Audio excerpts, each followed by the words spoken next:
Mwongozo wa kujifunza Biblia, Agosti 16, siku ya Jumapili.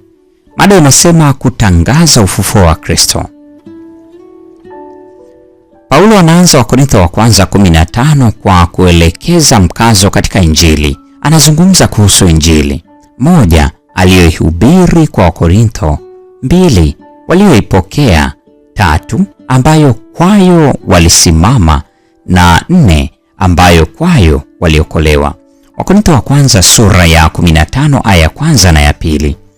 Mwanzo huu unamwandaa msomaji kwa kile kinachofuata katika sura na kuonesha jinsi ufufuo wa Kristo ulivyo muhimu kwa wokovu wetu. Tazama pia Warumi sura ile ya 10 aya ya 9 na ya 10. Ufufuo wake ni sehemu muhimu sana ya ujumbe wa Injili kiasi kwamba kuukana kunapingana na imani ya mtu katika Kristo. Soma Wakorintho wa kwanza sura ya 15 aya ya kwanza hadi ya 4, Luka 24 aya 44 hadi 47 na Warumi sura ile ya kwanza aya ya kwanza hadi ya 4. Vifungu hivi vinafanana katika nini? Katika Wakorintho wa kwanza sura ya 15 aya ya kwanza hadi ya 4, mtu anaweza kupata muhtasari wa ujumbe wa Paulo. Iwapo kirai kama yanenapo maandiko kinarejelea vifungu fulani vya Agano la Kale au Agano la Kale kwa ujumla, si kitu. Kifo na ufufuo wa Yesu vinatimiza ahadi za Mungu zinazopatikana katika Agano la Kale. Soma Wakorintho wa kwanza sura ile ya 15 aya ya pili na aya ya 11. Kwa nini aya hizi zinaweka dhana ya kuamini na kuhubiri pamoja? Kuna uhusiano gani kati ya dhana hizi mbili? Wote wanaotangaza kwamba Kristo amefufuka ni lazima kwanza waamini kwamba ufufuo wake ni tukio la kihistoria.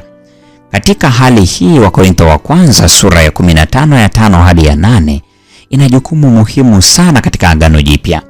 Kifungu hiki kinatoa ushahidi thabiti wa kimaandiko kwamba Kristo alionekana na watu wengi baada ya kufufuka kwake, ambao wengi wao walikuwa bado hai wakati Paulo anaandika waraka huu.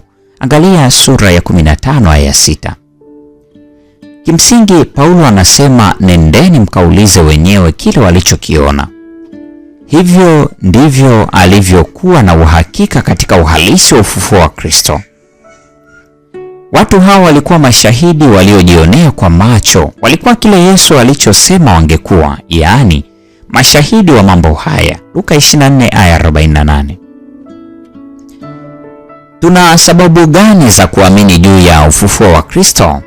Pia ni mambo gani mengine ya kidunia au matakatifu tunayoamini hata kama sisi wenyewe hatujayaona? Mpendwa wa mfuatiliaji wa mfululizo wa masomo haya ya mwongozo wa kujifunza Biblia, leo ni Agosti 16, siku ya Jumapili, tukiangazia mada isemayo kutangaza ufufuo wa Kristo. Na huo ndio mwisho wa tafakari ya mada hii nzuri siku ya leo. Neema ya Bwana wetu Yesu Kristo, pendo la Mungu na ushirika wa Roho Mtakatifu uwe nasi sasa na hata milele. Amina.